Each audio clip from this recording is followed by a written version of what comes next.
Where are we at today, Mark? Oakwood Memorial Gardens Cemetery in Huntsville, Alabama. We're here to see the gravesite of Little Richard. The one and only Little Richard. That's right. Man, it's kind of like an honor to come out here and see that. He was like one of the first like pop superstars. Oh yeah, dude. He was right there like with Elvis and like he showed Elvis how to do what Elvis That's did. right, that's right. Yeah, from way back in the day. So let's go find his grave and let's pay our respects, and we'll talk a little bit about him on the way.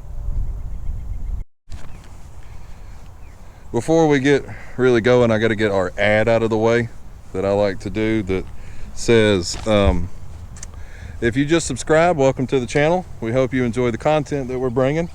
And if you're not subscribed, consider hitting that button. It helps us grow the channel, and that way we know you enjoy the content that we're bringing to the channel. So with the ad out of the way, the first thing I want to say is,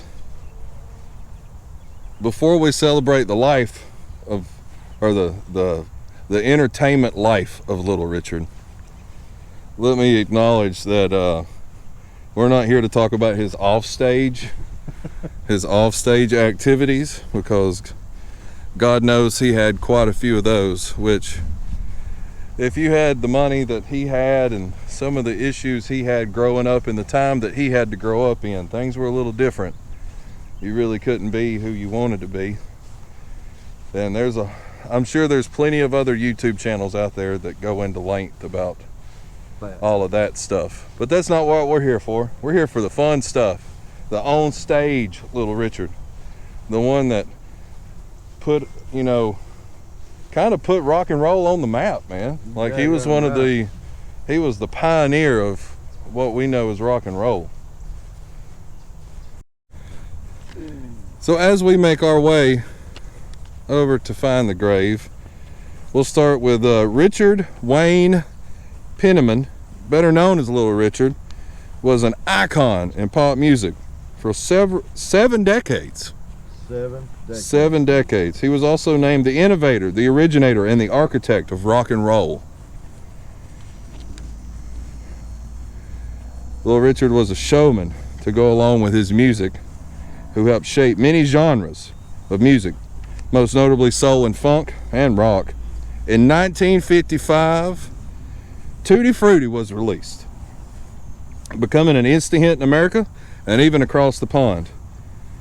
In 56, Little Richard followed Tutti Frutti with Long Tall Sally, which hit #1 on the Billboard Blues chart.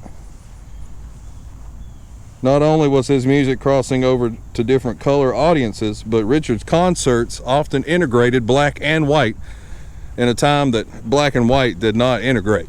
So he was a pioneer even in the segregation movement. In 1962, during a 5-year period, Little Richard left rock and roll for Christianity. He was persuaded to go to Europe.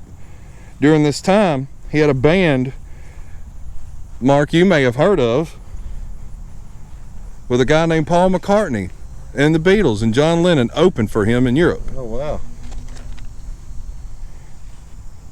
Little Richard was inducted into the Rock and Roll Hall of Fame in 1986 as one of the first inductees. Tutti Frutti was included in the Library of Congress in 2010, like in the chart thing, so it'll never be lost to time. But on May 9th, 2020, Richard Pennamon passed away at the age of 87 from bone cancer, or dealing with objects around bone cancer. So this is it, Little Richard's grave, right there. In Huntsville, Alabama, of all places, where he didn't grow up. He didn't grow up in Huntsville. I mean, you would never, I guess family did this. He may have had, some of his kids or something, or I don't even think he had kids, but for some reason, this is the spot right there. And it amazes me when we go do these things, how somebody as iconic as Little Richard like a icon, 70 years plus in the music industry, with freaking Tutti Frutti. Like, that's a song that will live forever, and this is how they lay at rest. Like, just a basic, no different than what. Shows we're not special when we. Yeah, when you're gone, You're gone. you're gone. So I hope that you enjoyed this little video, this little tour over here to pay our respects to Little Richard. And while we're here, we noticed that when we pulled in, there's a marker that says there's a slave cemetery here. So I'm gonna just throw this in at the end and see if we can't find a slave cemetery while we're at it. It's kind of a bonus, kind of neat. So let's see if we can find it. If not, if you made it this far, thank you. We'd like to say subscribe if you haven't. If you have subscribed, thank you. Share it, like it, do all the things to help our channel grow. We've grown massively over the past month, and it's amazing. And it's really Because y'all, not us. it's because of you, and you enjoy just watching our content. It's weird content. And we cannot thank you enough. So let's see if we can find the slave cemetery, and if not, we'll catch you on the next one. And you never know what you're going to find on the back roads.